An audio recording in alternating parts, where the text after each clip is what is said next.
Friends, continuing with the letter A, the next word in our list is acidulous. Acidulous means sharp, caustic, or acidic. So, Samir was very acidulous in his conversation, means he was very acidic, sharp, impolite, like that. Acknowledge, we all know, acknowledge means when we give something to somebody and we take a signature on a copy that he has received it. So acknowledge means to agree. So Ram acknowledged that Shyam was a better player. तो राम ने agree किया कि Shyam better player था राम से. Acme means perfect, top, pinnacle. So by dint of hard work you can reach the acme of perfection. मतलब आप जितना hard work करेंगे, प्रैक्टिस करेंगे, उतना आप परफेक्ट होंगे. सो परफेक्शन के एक्मी या पिनेकल पे आप पहुंच जाएंगे. अकूस्टिक्स का मतलब होता है related to sound, science of sound. Most of the movie theaters now have acoustics engineers who see to it that the sound system is balanced throughout the theater.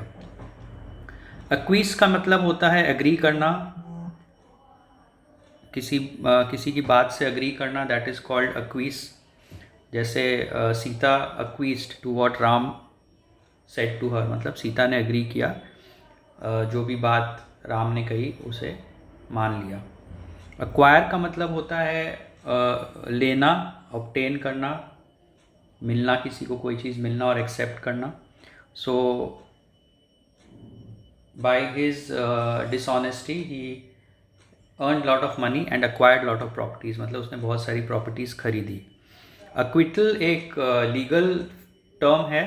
Acquittal मतलब आपके ऊपर कोई केस है और आप उस जज ने आपको क्लियर कर दिया कि you are not the culprit, उसे acquittal कहा जाता है, which is being relieved of a charge, legal charge basically.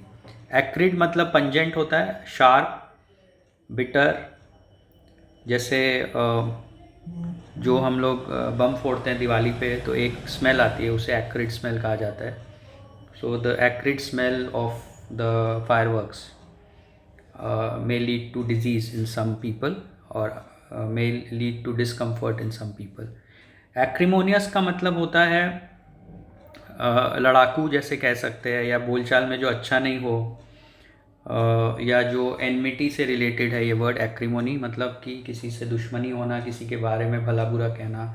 जैसे इलेक्शन के time we find that the politicians are very acrimonious towards each other when they talk about each other from the different stages. Acrophobia, phobia जैसे हम जानते हैं, phobia का मतलब होता है fear और acro का मतलब होता है height. Acrophobia का मतलब होता है कि आपको हाइट से डर लगता है, आपको ऊंचाई से डर लगता है, तो उसे एक्रोफोबिया कहा जाता है. Many people have acrophobia, means वो ज़्यादा ऊंचाई पे जाते तो नीचे नहीं देख पाते, तो उसे एक्रोफोबिया कहा जाता है.